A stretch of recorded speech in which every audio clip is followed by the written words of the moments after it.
A realidade é muito diferente, né, da teoria que está aí. A própria Marina Silva fez aquela onda toda, uma entrevista nela da revista Marie Claire, desse ano. Ela disse que só não sofreu violência no campo porque tinha uma espingarda. Agora virou pacifista, para agradar um setor da sociedade. A arma de fogo, rouba a lei até, né?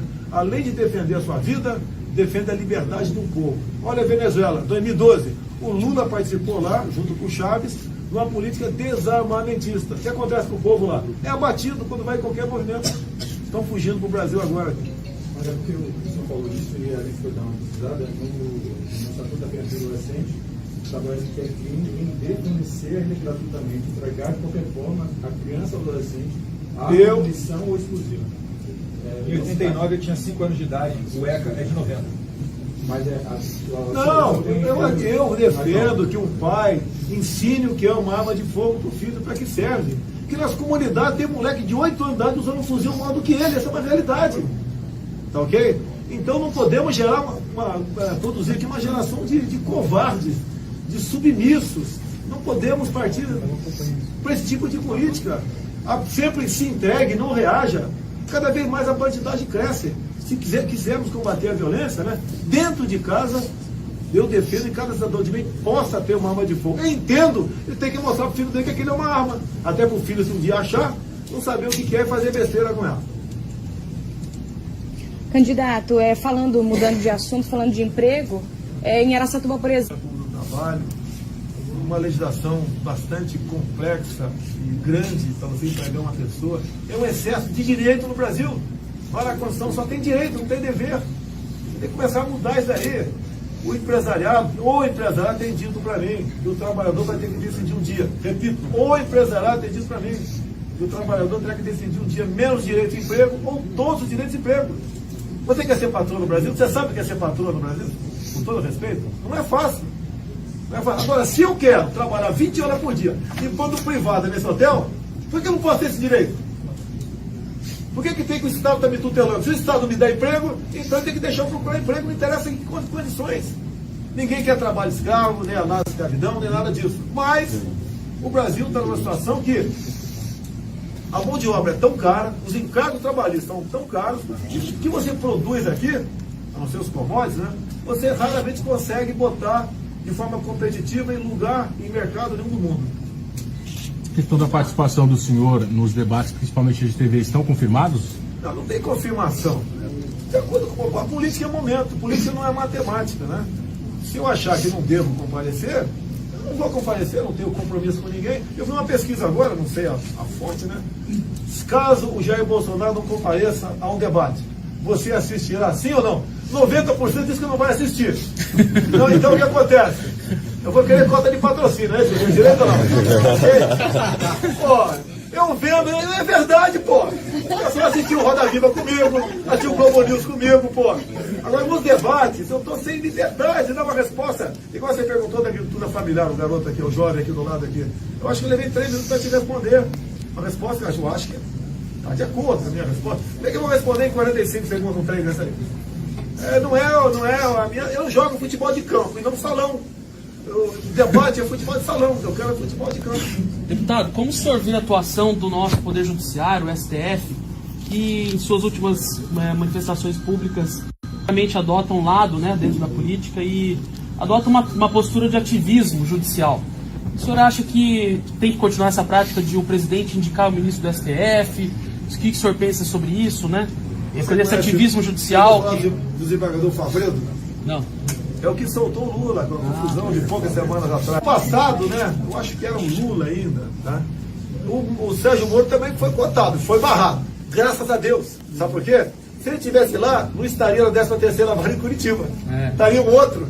E a Lava Jato não teria ocorrido, com toda certeza. Então, o destino, muitas vezes, está ao lado do cidadão de bem no Brasil.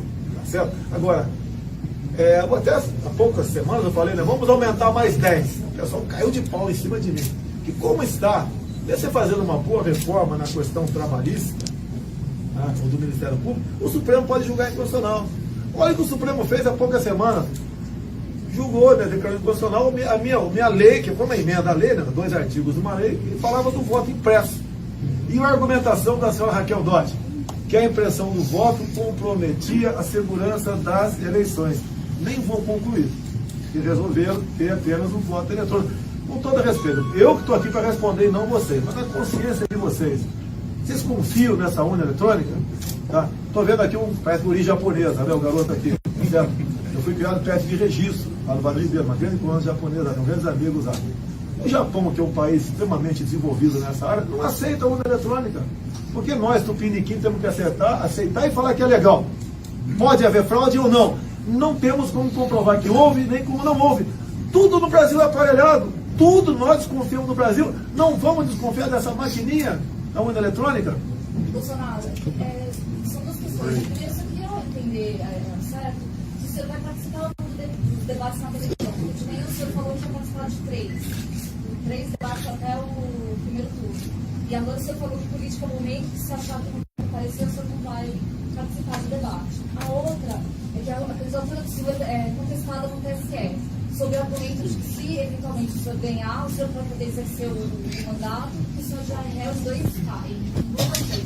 E na semana que vem, na terça-feira, o Supremo vai julgar uma outra denúncia apresentada pela Procuradora-Geral da República. Eu queria saber qual a defesa que o senhor vai apresentar, qual é o tipo jurídico que o senhor vai apresentar. Você é da Folha de São Paulo, por acaso? Não, São Paulo não. Mas o que é real? Acho que alguém aqui já foi real na vida, né? Foi absolvido. Querem me tirar no tapetão, no ativismo judicial? Sou réu por apologia ao estupro. Olha só, eu estou estimulando estupro no Brasil. Olha que inversão de valores. Aquela deputada estava defendendo o estuprador Champinha, estuprador e homicida, em 2003. E quando, dá momento, ela me chama de estuprador, eu falo que não vou estuprar porque eu não mereço. Pronto! Se eu tivesse falado que vou estuprar porque merece, seria herói nacional. Que mau gosto, que não é dessa questão aí. Okay? Mas, olha só, pessoal, eu defendo a mulher. Há 2 anos e pouco votamos uma proposta de emenda à Constituição para que menores de idade respondessem como adultos caso cometesse o crime de estupro. Como votou essa deputada que me acusa? Votou contra. Para ela, o menor de 16 a 17 anos pode estuprar e matar, que ele vai responder à luz do ECA. Como diz o colega agora há pouco, né? No ECA está dizendo que não pode, não sei o quê. Aí esse ECA tem que ser rasgado e jogado numa latrina. Tá? Não pune o menor. Nós devemos reduzir a modalidade penal, se possível para 14 anos de idade. Se não der para 17, 16, não tem problema. Esse ECA é um estímulo à vagabundagem, à malandragem infantil no nosso Brasil. Tem que mudar isso daí. Um animal, um cachorro, que tem 6 meses de idade, não morde a gente. Porque como é outro animal com 16, 17 anos, dá um tiro na gente, estupra, mata, faz e acontece. E tem gente achando que eles não estão devidamente formados ainda, intelectualmente, né? E tem que ter outra chance. Se matar um parente meu, estuprar um parente meu, pode ter certeza que esse cara não vai ter outra chance, não. Um país marcado por tantas corrupções, principalmente no nosso mundo legislativo, como ser presidente de um país desse? Não é fácil, realmente, né? A corrupção tem origem nas indicações políticas. Acaba as eleições, o eleito vai lá para os porões do Jaburu, junta os principais partidos e loteia a máquina pública, ministérios, bancos oficiais e estatais. E daí vai governar o Brasil. E daí, o que nasce disso? Ineficiência do Estado, saúde, educação, segurança e corrupção. Deputado. Eu não aceito. Nenhum partido grande procurou para fazer um acordo comigo, né? Procurou. Já sabe quem eu sou. Pretendo, uma vez chegando lá, escolher um ministério, né, que seria um time, para poder ganhar o jogo. Virar esse jogo, estamos perdendo de goleada para a corrupção e para a ineficiência do Estado. Além do que o senhor não sabe de economia, mas ficou 8 anos o Lula dirigindo o Brasil. O senhor não diz isso? O Lula, inclusive, escolheu um ministro da Economia que era médico. A Dilma era economista. Afundou o Brasil. Você acha que não tem que entender de saúde para ser presidente também? Tem que entender de agricultura, com profundidade? Você tem que ter uma noção disso daí. Escolher as pessoas que têm o conhecimento para administrar o Brasil. Até de Forças Armadas eu tenho dificuldade, sou capitão do Exército. Vocês acham que eu sei de tudo sobre Forças Armadas por ser capitão do Exército? Tenho conhecimento, com toda certeza, muito maior do que de vocês. Mas vou ter, na defesa, um general, um oficial general de 4 estrelas. Vocês sabem que o ministro da Ciência e Tecnologia do Brasil Acho que pouca gente sabe, né? Você é que sabe.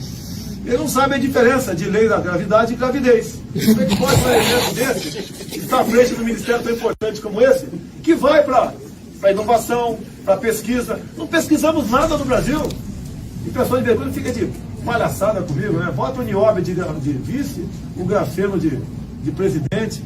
Pô, o primeiro privado da pesquisa, a Mackenzie, aqui em São Paulo, diz que nos próximos 10 anos, os inventos que vindo do grafeno movimentarão mais de $1 trilhão. Estamos deixando passar. Uma menina afrodescendente, recém-formada pelo IME, né, tirou da prancheta uma tela de grafeno. Para que serve essa tela? Para dessanalizar a água do mar. Onde ela está? Está na Inglaterra. Daqui a pouco está comprando essa tela a preço, não sei do que, de ouro, diamante, né? E trazendo para cá. E podíamos ter essa menina, essa jovem, trabalhando para o seu país. Como aqui não tem espaço para isso, aqui você não pode investir nisso, né? Pesquisa, desenvolvimento, novas tecnologias, as pessoas, o cérebro sai do Brasil. Deputado, como o senhor vê o papel do BNDES, que durante o governo do PT, do senhor Lula e da dona Dilma, mandou bilhões e bilhões de reais do povo brasileiro para ditaduras comunistas como Cuba, Angola e tudo que não presta no mundo? Devia perguntar como é que o senhor Henrique Meirelles, à frente do conselho da JBS Friboi, né, conseguiu 9 bilhões para eles. A JBS Friboi é preço de banana, 6% de juros, se não me engano, essa faixa aí. Enquanto para Santas Casas, que estão aí atoladas em dívida, é 21%. O BNDES é do povo, não pode ser para os amigos do rei. E olha a coincidência. Mais ou menos 5% de 9 bilhões, eu sei quanto é que são, né? Porque a matemática é uma ciência exata, né? Mas em torno de 360 milhões foi para partidos políticos. Ou seja, você vai pegar empréstimo do banco, pega lá 9 bilhões e dá para mim, candidato, 340 milhões. Alguma coisa está casada nessa operação. E tanto é que botaram na minha conta 200 da JBS Friboi. No dia seguinte eu devolvi não para a JBS, para o meu partido, foi um partido que botou na minha conta. E fiquei fora dessa, graças a Deus, dessa armação por parte aí destes, né, que tomaram o poder e o Estado para poder atingir o seu projeto absoluto de poder. Caso o senhor eleito, dinheiro da União vai para movimentos e organizações de direitos humanos? Olha, tem direitos humanos e direitos humanos. Esse pessoal que defende bandido, não. Olha só, o caso de João Hélio no Rio de Janeiro, um garoto que foi arrastado, né, amarrado sem segurança, teve o carro roubado, os pais, e o moleque, depois de alguns quilômetros depois, logicamente, que morreu, né? Acharam pedaços dele pela vida. Lá dentro tinha um menor. Até há pouco tempo, esse menorzão estava na Suíça. Nos últimos 2 anos, consumiu 4 milhões de reais de ONG de direitos humanos. E a alegação foi a seguinte: um dos assassinos do João Hélio foi para lá porque estava correndo o risco de morrer aqui no Brasil. Para esse tipo de coisa, não vai ter dinheiro, não. Não vai ter dinheiro para a ONG, para a MST também não vai ter. O BNDES também dá dinheiro no MST, não vai ter. O pessoal vai ter que trabalhar. Tem que começar na escola. Oi? Bolsonaro, tem que começar na escola. Olha, a escola. O que nós temos que fazer fora da escola? Parabéns aí. A escola, eu te encaro o professor, a professora, o segundo pai e segunda mãe. Tirou-se a autoridade do professor em sala de aula ao longo dos últimos anos. Inventaram a aprovação automática. Tem gente que acha que um pedaço de papel na parede escrito diploma resolveu o problema dele. Não resolveu o problema dele, não. Ele vai continuar com muitos problemas, tá certo? E não é assim que é educar. O objetivo final da educação é formar na ponta da linha um bom empregado, um bom patrão, um bom liberal. Que vai ser útil para si e para o seu país. Formar um cidadão. Tem que, sim, voltar a ter educação moral e cívica. Quando eu falo em escolas militares, né, os colégios militares têm ganho concursos aí fora do Brasil. A última foi de matemática pura. Né? 4 garotos do colégio militar de Brasília foram aprovados em Harvard. Gostaria que o senhor falasse mais. Acontece? Por quê? Porque tem disciplina. Nós devemos. Os professores são maravilhosos no Brasil, em grande parte.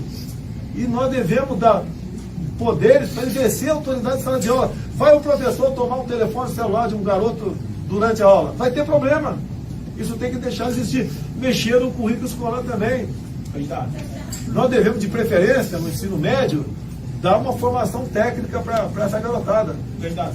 falar de combustível rapidinho, não sei nas outras regiões, mas aqui na região de Araçatuba, o preço do etanol sempre oscilou muito, apesar da gasolina seguir estabilizado por algum tempo.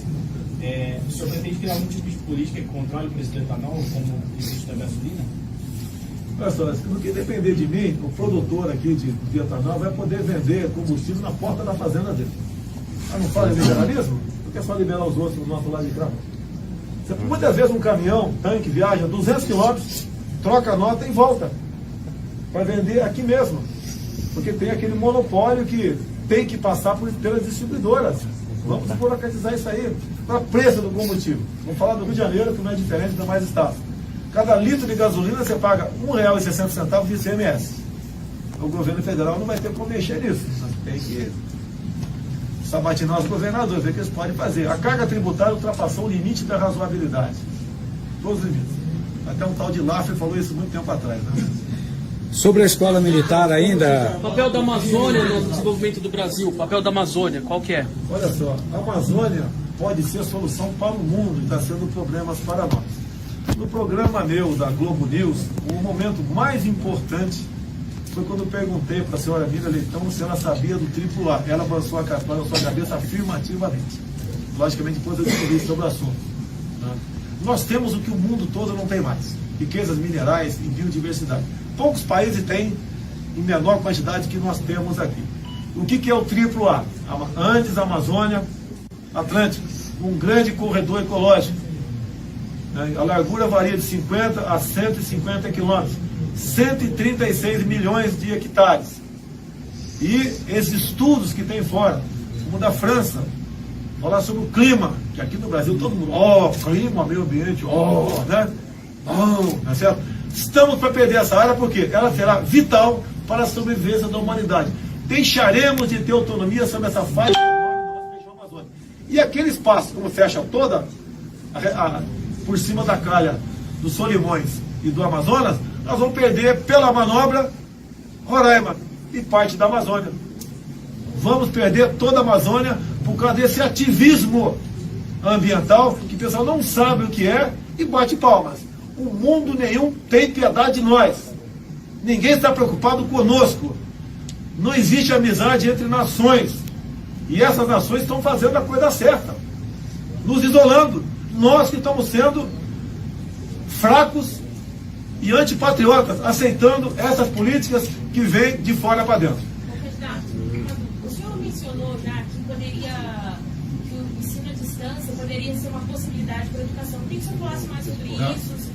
Você vê, tem locais distantes que uma criança tem que andar 20, 30 quilômetros, já chega cansado na sala de aula. E muitas vezes nem vai estudar. Então, ensino à distância, eu acho que seria uma boa ideia nessas regiões longínquas do Brasil. Agora, tem muito, você pode falar da escola de casa aí? A educação domiciliar, o homeschooling também é uma saída para isso. A maior demanda vem por parte que tem filhos especiais. A escola não tem condição de colocar 2 professores dentro de cada sala de aula. Então, por obrigação, eles têm que fazer educação domiciliar. Algo que é regularizado no mundo inteiro, mas é criminalizado no Brasil. Por vezes são processados até por abandono intelectual. O processo agora está na mão do ministro Barroso, no STF, mas a competência é do Congresso Nacional e a gente tem um projeto de lei a favor do homeschooling, que ao lado do EAD poderia sim melhorar a educação no Brasil. Mas aí o EAD não poderia ser em centros urbanos, ou ele também poderia ser aplicado em centros urbanos? Os detalhes a gente pode... da capital, e o modelo é polícia militar ou escola do exército, que as duas são muito boas. Um em cada estado que eu tenho falado é modelo colégio militar. Meu sonho aqui é no Campo de Marte, em São Paulo, temos o maior colégio militar do Brasil. Nós temos também 13 colégios militares. E pretendemos ter, nos primeiros 2 anos, um colégio militar em cada capital do estado que não tem. No mais, as polícias militares, em especial do Amazonas e Goiás, têm feito um bom trabalho nesse sentido. Há pouco mais de 10 anos, começaram a militarizar algumas escolas. E o resultado final é excepcional. Percentualmente, eles têm um maior número de pessoas aprovadas em vestibulares. A ideia é universalizar essa escola? Você não tem efetivo para isso. Ninguém quer botar olho unido em todas as escolas. Inclusive, os pais, estive em Anápolis, numa escola lá, estive em Goiânia, em outra, e estive também em Manaus. Os pais brigam para botar o filho lá. Inclusive em Manaus, na região que eu fui, era a região mais violenta da capital. E lá tem filho traficante que quer que o filho fique lá dentro, que não quer que o filho siga vivendo do pai. Então, o pai traficante tem no máximo aí 35 anos de idade, está morto ou está preso. Não quer que siga a carreira dele, ok? Tá. Olha só, eu sou contra a legalização de qualquer tipo de droga. Tá? Eu estive em Dourados há poucos meses e fui lá conversar com o pessoal da tal da TOF, o Departamento de Operação de Fronteira, da Polícia Militar de Mato Grosso do Sul. Qual a atividade dele? Né? A grosso modo, 2, 3 viaturas, sai com um efetivo de 3, 4 em cada uma delas, uma região acertada na unidade ali. Ele tem 5 dias para fazer ali inopinadas, naquela faixa de fronteira seca enorme com o Paraguai. Tem tido sucesso a prestação de drogas. Levei isso para alguns colegas meus, oficiais generais do Exército. Tá? Se poderiam fazer isso associado, né, com programas, outros que nós temos, como o CISFRON, Sistema de Proteção de Fronteira. Fazer isso com carro de combate. Por que não? Tem que dar proteção para o cara que está lá dentro. O que eles querem? Retaguarda jurídica. Se o carro de combate entrar em contato, em confronto com traficantes, a munição vai ser pesada. Você vai catar pedaço de gente do outro lado. Não respondo por isso. É só dar isso para eles que eles cumprem a missão. Combate na fronteira, a entrada de ilícito. Agora tem que ter a retaguarda jurídica, como tem que ter o nosso policial aqui na cidade também. E o crime organizado? Aí, hoje assusta a população. Sei, vamos lá, meu assessor aqui. Meu posto Ipiranga aqui. A questão do narcotráfico que você colocou, como do crime organizado, como das facções, como o PCC tem um mapeamento do Ministério Público de 10 mil batizados no estado de São Paulo e 30 mil no Brasil. Nunca se fez no país o mapeamento e a persecução do dinheiro do crime. Hoje, esse século, nós vamos disputar cada criança brasileira, cada jovem com o narcotraficante. Os demais crimes, eles são para gerar recurso para o crime principal, que é o narcotráfico. Então, esse mapeamento que tem que ser feito pela polícia, pelo Ministério Público, pela Receita, pelas receitas que nunca foi feito. Já diz a Bíblia, se você não tem cabra, não dá para você vender leite. Tem um monte de gente no Brasil que vende leite e não mostra de onde vem as cabras. E lavando dinheiro do traficante, do criminoso organizado. Ou nós vamos achar que todo o dinheiro do tráfico, todo o dinheiro do crime organizado está dentro da cela do Marcola e presidente Venceslau. Não está. E é isso que o governo vai buscar, e por interesses que muita gente sabe, inclusive dentro da área política, de todos os poderes, inclusive no judiciário, não se busca nunca o mapeamento do dinheiro do criminoso. Se você não tirar o dinheiro da mão do criminoso, ele tem dinheiro para mandar matar o policial, o jornalista, aquele que está na rua, o cidadão, sequestra, mata. Então, nós temos que entrar na cadeia do dinheiro. Vamos enfrentar lá na ponta da linha. Quem está de fuzil, nós vamos estar de fuzil e muito mais. Mas se você não mapear o dinheiro do criminoso, você não vai chegar a nada. E aqui no Brasil, por isso que a segurança, nem a defesa interna não chega a nada. Comércio exterior. Sobre a Venezuela, o problema de natureza geopolítica e agora também social em Roraima. Como o governo do senhor pretende tratar e que maneira sua abordagem vai estar em linha ou não, em que medida com o governo Trump? Obrigado. Em 2016 estive em Boa Vista, em 2017 de novo. Meu filho esteve comigo a segunda vez, ele foi inclusive até Pacaraima. Recomendei não ir. Aí ele foi por questão de segurança. E eu fui quase impedido, não fui. O problema social vem lá de trás, não começou agora, igual eu estou vendo aqui, que você está com pouco cabelo na cabeça, né? Você não perdeu de ontem para hoje, foi perdendo ao longo do tempo. Essa questão da Venezuela, quando o Maduro, o Chaves, partiu realmente para o regime de exceção, com o apoio do PT, a elite econômica foi para Miami. Passou algum tempo, classe média desceu para o Chile, para a Bolívia, e agora os pobres estão vindo para o Brasil. Se o Brasil fosse realmente um país democrático e tivesse isso como uma das suas âncoras, lá atrás, né, há 6, 7, 8 anos atrás, teríamos tomado posições econômicas contra a Venezuela. Teríamos chamado o embaixador para cá e teríamos pressionado a Venezuela para entrar nessa linha. Mas fez exatamente o contrário. Leia o livro do Pepe Mujica, isso aí vale uma matéria de uma página para vocês.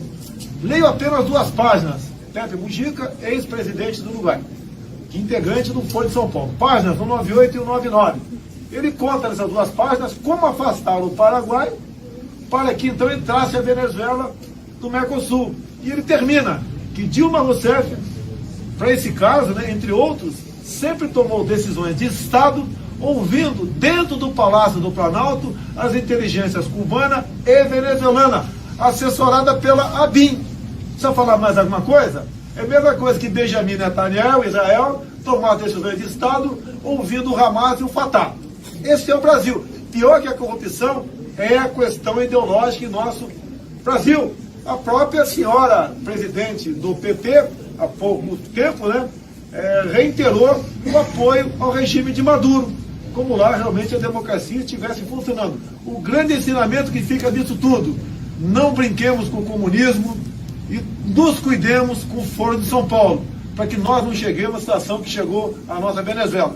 Porque para nós, para fugir, a gente vai fugir para onde? Vai faltar toco de bananeira para ir para os Estados Unidos. Deputado, concessões de TV e rádio são hoje uma prerrogativa do Estado brasileiro, né? O senhor concorda com essa visão de que o Estado que deve permitir uma emissora de funcionar, ou o senhor acredita numa visão mais de livre mercado, em que cada um pode ter a sua televisão, sua rádio, independente de uma licença do governo, como é nos Estados Unidos? Se você fica dependente do governo, você vai publicar o que eu quero. É o que acontece. Tem jornais que me atacam diuturnamente. A Val é fantasma.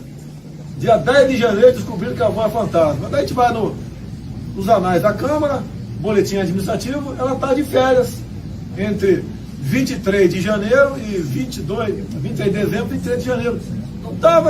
Não era fantasma, estava de férias, não interessa saber onde ele estava. Mas bate na questão, porque tem algum interesse. Tá? As concessões também fazem parte do interesse. Mais do que concessão, né?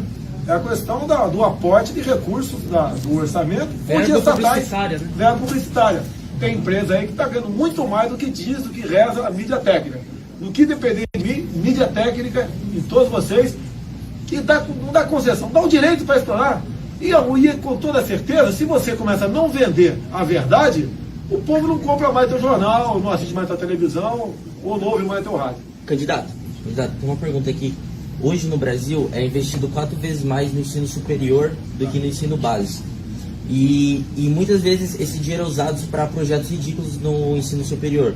Como, por exemplo, eu vi recentemente, teve a oficina da Siririca e também algo ridículo como o curso de Harry Potter. Então, eles usam o nosso dinheiro para investir nessas coisas ridículas, que na minha opinião é ridícula, através do ICMS e através dos impostos. O que o senhor tem a dizer sobre isso? Se você ler o Plano Nacional de Promoção e Cidadania LGBT, tu vai cair para trás. Não tenho nada contra gay, meu Deus, vai ser feliz, cara. Isso aí. Vai ser feliz. Pô, se eu for. Aí, ó, eu, Major, alguém é contra? Não, vai ser feliz aqui. Pô, que bela declaração. Agora, nesse Plano Nacional são 180 itens. Se você começar a ler, tu cai para trás. Um dos objetivos, desconstrução da heteronormatividade. Ou seja, eu e a Joyce tem que dizer que não é normal. Normal é eu e o Olímpio. Com verba pública. Se for entrar, por exemplo, no site Humaniza Redes, não vou falar o nome da deputada não, porque está em processão, tá certo? Você vê lá que ela relativiza, ela relativizava, enquanto secretária de Direitos Humanos, a questão da pedofilia. Um pedófilo, deixo bem claro. Segundo o site Humaniza Redes, olha só que é uma bonita. Ele sai daqui, enquanto um barbado, introduzindo o pênis no ânus ou na vagina de um menino ou de uma menina de 3 anos de idade. Você tem que levar ele para o hospital, submetê-lo a um lado psiquiátrico. Caso ele esteja sofrendo de transtorno, o pobrezinho tem que ser tratado. Eu topo, desde que o psiquiatra eu indicasse, o doutor Peixeira, para resolver esse assunto. Não podemos brincar com isso, meu Deus do céu. É igual a pergunta aqui. Olha, o teu filho está estimulando o garoto a atirar com o dedinho. Poxa, chega de formar uma geração de fracos. Está a bandidada crescendo aí, ninguém reage mais. Tinha uma criança fardada hoje durante a visita do senhor aqui. O senhor chegou a perguntar para ela se ela sabia atirar? Perguntei, falei, ó, quer atirar? Bota o dedinho. Falei. E falo para quase todas as crianças com o pai do meu lado. Qual o problema? Não se pode mais brincar de espada. Meu moleque, eu tinha bandido de você, tinha um revólver de alumínio. Só pode brincar de boneca. Brincar de boneca pode. Tocar marmanjo peladão deitado no quermesse, não pode. Tá? Imagina se aquele marmanjo lá arma o pau de barraca dele. Tudo legal? Tudo bem? Tudo legal? Pode? Isso pode? Não vamos aceitar mais o politicamente correto. Não se pode fazer uma brincadeira sadia no Brasil. Vamos mudar não vamos aceitar essa cultura. A cultura do brasileiro é reagir ao que há de errado e não aceitar. Vamos mudar isso daí, pessoal. Deputado, geopolítica. Tá bom, né? 40 minutos já? 45. Tá bom aí, pessoal? Tá bom. Valeu. Geralmente é uma família que gerencia tudo aquilo, raramente com poucos empregados. Tem o Pronaf, tem o Pronai, se tiver que fale sobre qualquer um deles, leva avante esses projetos. É um pessoal que basicamente é fruticultura, legumes, verduras, mandioca, um pouco de milho, café, e eles produzem para si em parte, e vende, e isso faz parte do negócio deles. Quer que fale mais? O agronegócio é mais agressivo, tá? Visa realmente o lucro em primeiro lugar, e toda atividade econômica é essa, visa o lucro, Ninguém vai investir ou ter prejuízo. Por vezes, essas pequenas áreas são engolidas pelas pessoas que têm grande propriedade de terra, que querem expandir os seus negócios. E agora a agricultura familiar é responsável, se não me engano, por 70% do que nós consumimos aqui no Brasil. E você tem que, no que depender do governo, colaborar para que até isso seja mantido, porque mantém o homem no campo, evita o êxodo rural. É isso aí, mais uma coisa? Candidato, os municípios são os que mais arrecadam de impostos, Porém, na hora de receber os repasses, eles são os que menos recebem, fica mais com o governo federal e com o governo estadual. Tem algum plano no seu governo para reverter essa situação? Tem, faz parte do... Quem está à frente desse plano é o Paulo Guedes, ok? Fortalecer a federação, o dinheiro ficar mais nos municípios e estados e menos na União. Essa é a proposta dele. O exemplo claro que tem dado para que Ministério da Cidade, por exemplo, eu sei que trata outras coisas, não apenas de habitação popular, mas grande parte é habitação popular. E esse recurso não é direcionado diretamente para o município, porque uma casa construída em Manacapuru, no Amazonas, é diferente de Marau, no Rio Grande do Sul. Casas diferentes, locais diferentes, questão de humildade, precipitação pluviométrica, questão de temperatura média anual. Então, a ideia é de mandar diretamente para o município, você evita que parte desse recurso, em torno de, em média, de 8%, fique com a Caixa Econômica Federal. O município tem mais dinheiro. Essa é uma das propostas que nós temos aí em mente. Deputado, Justiça do Trabalho, qual que é a sua proposta para esta jabuticaba brasileira, que é um tribunal de exceção, que criminaliza os pequenos empresários, principalmente, Ministério Público do Trabalho, que são órgãos que perseguem os empresários, perseguem as pequenas empresas. O que o senhor vai fazer com esse negócio chamado Justiça do Trabalho? Pretendemos mexer na legislação, sim, você tem razão. Eu não quero ser patrão no Brasil. Eu não quero enfrentar a justiça. É um inferno, você tem razão, é um inferno. E ninguém fala isso, porque não dá voto. Você perde voto até. Porque sempre aquela história de jogar patrão contra empregado, empregado contra patrão. Onde tem mais votos? É empregado. Então você vai lá no pré-64. O Brizola queria uma nova Assembleia Nacional Constituinte. Quem seriam os constituintes? Operários, camponeses e sargentos. Sempre na hora de chegar ao poder, usa-se as massas. Depois que chega, banana para as massas. Tem que ter um limite a essas questões. Ninguém quer acabar de ter o direito de recorrer à justiça. Mas, como a reforma trabalhista que fizemos, eu votei favorável a ela. Quem entra na justiça, se perder, tem a sucumbência. Tem que mexer nisso aí. Parabéns pela pergunta. Útil, apesar de politicamente não ser boa responder. Então, vamos de frente. Essa região aqui tem sofrido muito, porque tem uma população carcerária muito grande, depois que desativaram o Carandiru, com muitas penitenciárias, e o crime organizado já atinge as cidades aqui do interior. Qual é o plano do senhor com relação a facções criminosas, o crime organizado, principalmente tráfico de drogas? Olha só, hoje assassinaram 3 policiais militares no Ceará. O Ceará é o estado proporcionalmente mais violento do Brasil. O que nós precisamos, ter batido nessa tecla, e a população começa a entender. Entre outras muitas coisas, excludente de atitude. O policial, tem um major do meu lado aqui, pode explicar melhor do que eu. A legislação que está aí leva muitas vezes ele raciocinar por meio segundo a mais se atira ou não atira. Nesse espaço de tempo, que é uma eternidade, pode ser a distância entre ir para a cadeia e ir para o cemitério, com a legislação que está aí. Nós queremos dar direito ao policial se defender. Sempre quando ele atirar e por outro lado ia tombar o marginal, não interessa com quantos tiros, ele tem que ser condecorado e não processado. Começa por aí. Você fala sobre o sistema prisional. Nós gostaríamos, a nossa legislação impede o trabalho forçado. Isso é uma piada. Você não pode botar um vagabundo para trabalhar. A não ser que ele queira. Okay? A não ser que ele queira. Tá? Cheio de direito. O vagabundo tem mais direito do que ele está aqui fora da cadeia. Okay? Buscar mudar a legislação, fazer presídios mais afastados, porque não próximos aos pelotões de fronteira do Exército Brasileiro. Nem precisa botar guarda, não vai fugir ninguém. Lá não vai ter sinal de telefone também, não vai comandar o crime. E de acordo com a pena que ele venha sofrer, ele pode passar dar, desafoga para cá. Agora, não temos dinheiro para investir em quase nada no Brasil. Essa é uma grande verdade. Quem falar que vou fazer escola, vou fazer creche, fazer isso, fazer aquilo, está pegando dinheiro emprestado na lua, né? Não sei como é que ele vai conseguir trazer essa grana para cá. Mas, vamos lá, nós temos que livrar a sociedade desses marginais.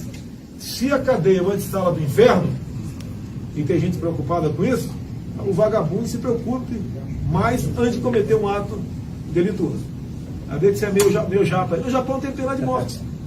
Então se respeita. Perguntaram outro dia para mim, né? Como é que é a segurança do Japão, né? Tendo em vista a política desarmamentista lá. Lá tem uma política desarmamentista, mas se você fizer uma besteira contra o agente da lei, então vai pro pau. É igual aos Estados Unidos. Se você apontar uma arma para um agente de segurança, né? De acordo com o Estado, você pega 20 anos de cadeia sem ser historinha de progressão. Aqui ficam preocupados, né, com o pobre coitado, ele não teve oportunidade. Pô, minha mãe teve 7 filhos, pô. A região mais pobre de São Paulo, né? Vado Ribeira. E ninguém se caiu no mundo do crime. Agora tem gente que tem meios, os filhos, um ou outro vai fazer besteira, como a própria Richthofen. Tem besteira. Tinha dinheiro e fez besteira. Tá ok? Agora, nós temos que ter uma cultura no Brasil, cometer um crime, não interessa se é furto ou latrocínio. Tem que cumprir uma pena. Hoje ninguém vai para trás das grades por mais de 24 horas e comete um furto, que é o dia de custódia, bota o cara para fora. E eu tenho repetido.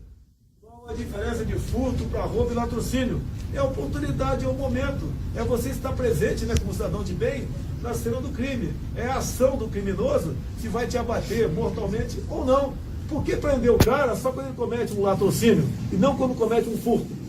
Para encerrar essa parte, se quiser continuar, eu continuo. Inspirado na legislação americana, lá tem em muitos estados a lei dos 3 crimes, o elemento que comete 3 crimes, que sejam 3 furtos, ele vai para 25 anos de cadeia, sem progressão. Eu tenho um projeto em Brasília, se vai aprovar, não sei, pretendo aprovar um dia. A mesma lei americana, em vez de 25, 10 anos de cadeia. Cometeu 10 furtos, furtou 3 celulares, 10 anos de cadeia sem progressão. O elemento vai deixar de fazer besteira. Porque durante um furto pode acontecer um roubo e pode ser um latrocínio. Essa ação é delituosa. Aproveitando a cidade lá em Ministério, o senhor falou que todos os seus filhos começaram a tirar a partir de 5 anos de idade com munição de verdade. O senhor encoraja isso? Coragem, sim. Não, coragem, sim. Nós não podemos ter uma geração de covardes, de ovelhas, morrendo nas mãos de bandidos sem reagir. A realidade é muito diferente, né, da teoria que está aí. A própria Marina Silva fez aquela onda toda, uma entrevista nela da revista Marie Claire, desse ano. Ela disse que só não sofreu violência no campo porque tinha uma espingarda. Agora virou pacifista, para agradar o setor da sociedade. A arma de fogo, rouba a lenha até, né? Além de defender a sua vida, defende a liberdade do povo. Olha a Venezuela, 2012. O Lula participou lá, junto com o Chaves, de uma política desarmamentista. O que acontece com o povo lá? É abatido quando vai em qualquer movimento. Estão fugindo para o Brasil agora. Mas é porque o senhor falou isso e a gente foi dar uma pesquisada no Estatuto da Criança e Adolescente. estabelece que é crime vender, fornecer ainda gratuitamente, entregar de qualquer forma a criança ou adolescente a munição ou explosivo. Em 89 eu tinha 5 anos de idade, o ECA é de 90. Mas não, eu defendo que um pai ensine o que é uma arma de fogo para o filho, para que serve. Porque nas comunidades tem moleque de 8 anos de idade usando um fuzil maior do que ele, essa é uma realidade. Tá ok? Então não podemos gerar produzir aqui uma geração de covardes, de submissos. Não podemos partir para esse tipo de política. Sempre se entregue, não reaja. Cada vez mais a bandidagem cresce. Se quisermos combater a violência, né, dentro de casa, eu defendo que cada cidadão de bem possa ter uma arma de fogo. Eu entendo, ele tem que mostrar para o filho dele que aquilo é uma arma. Até para o filho, se um dia achar, não saber o que é e fazer besteira com ela. Candidato, mudando de assunto, falando de emprego, em Araçatuba, por exemplo. Trabalho, uma legislação bastante complexa e grande para você enxergar uma pessoa. É um excesso de direito no Brasil. Olha, a Constituição só tem direito, não tem dever. Tem que começar a mudar isso daí. O empresariado tem dito para mim que o trabalhador vai ter que decidir um dia. Repito, o empresariado tem dito para mim que o trabalhador terá que decidir um dia menos direito de emprego ou todos os direitos de emprego. Você quer ser patrão no Brasil? Você sabe o que é ser patrão no Brasil? Com todo respeito? Não é fácil. Não é fácil. Agora, se eu quero trabalhar 20 horas por dia enquanto privado nesse hotel, por que eu não posso ter esse direito? Por que tem que o Estado estar me tutelando? Se o Estado me dá emprego, então ele tem que deixar eu procurar emprego, não interessa em que condições. Ninguém quer trabalho escravo, nem análise de escravidão, nem nada disso. Mas o Brasil está numa situação que a mão de obra é tão cara, os encargos trabalhistas são tão caros, que você produz aqui, a não ser os commodities, né, você raramente consegue botar de forma competitiva em lugar, em mercado nenhum do mundo. A questão da participação do senhor nos debates, principalmente de TV, estão confirmados? Não tem confirmação. De acordo com a política é momento. Política não é matemática, né? Se eu achar que não devo comparecer, eu não vou comparecer, não tenho compromisso com ninguém. Eu vi uma pesquisa agora, não sei a fonte, né? Caso o Jair Bolsonaro não compareça a um debate, você assistirá sim ou não? 90% diz que não vai assistir. Então o que acontece? Eu vou querer cota de patrocínio, né? Tem direito ou não? Pô, eu vendo, é verdade, pô. Você assistiu o Roda Viva comigo, assistiu o Globo News comigo, pô. Agora, nos debates, eu estou sem liberdade de dar uma resposta. Igual você perguntou da agricultura familiar, o garoto aqui, o jovem aqui do lado aqui. Eu acho que eu levei 3 minutos para te responder. A resposta que eu acho que está de acordo com a minha resposta. Como é que eu vou responder em 45 segundos um trem dessa aí? Eu jogo futebol de campo e não salão. O debate é futebol de salão, eu quero futebol de campo.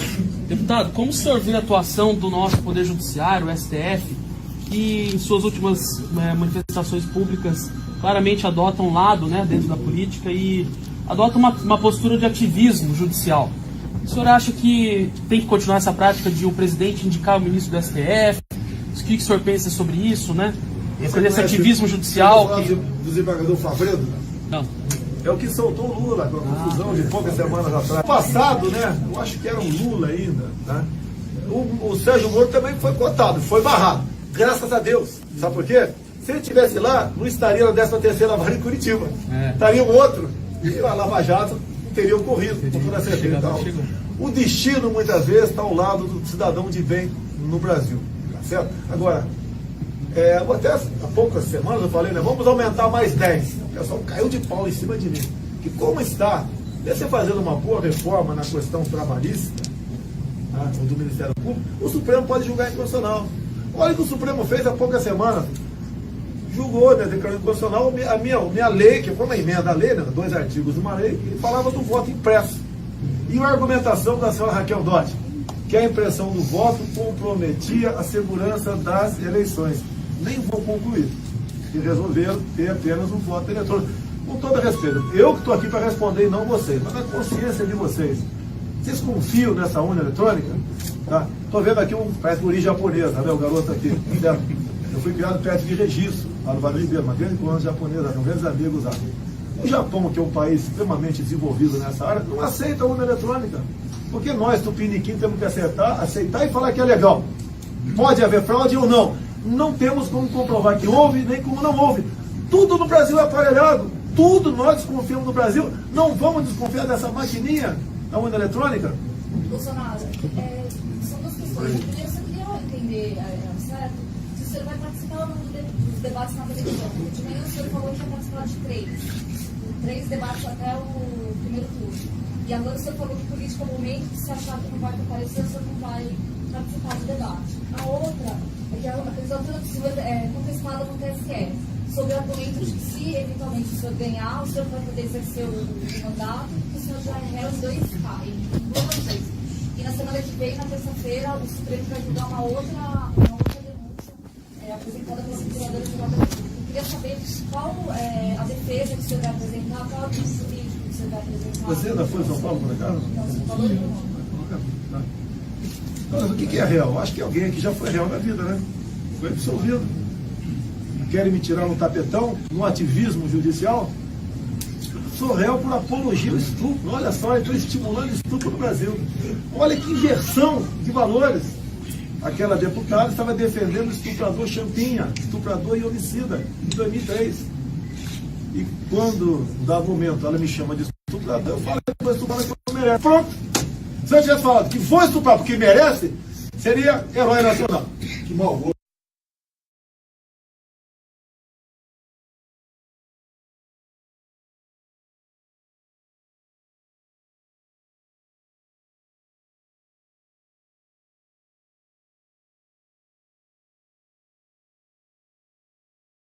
Porque 17 anos pode estuprar e matar, que ele vai responder à luz do ECA.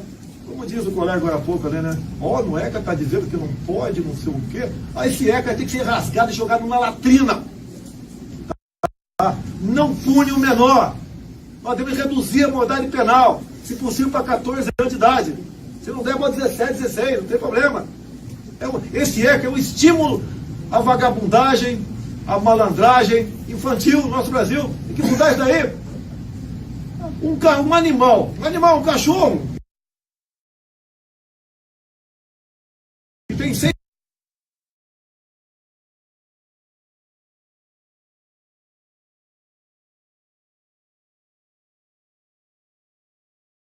Meus amigos, o vídeo que eu vou mostrar para vocês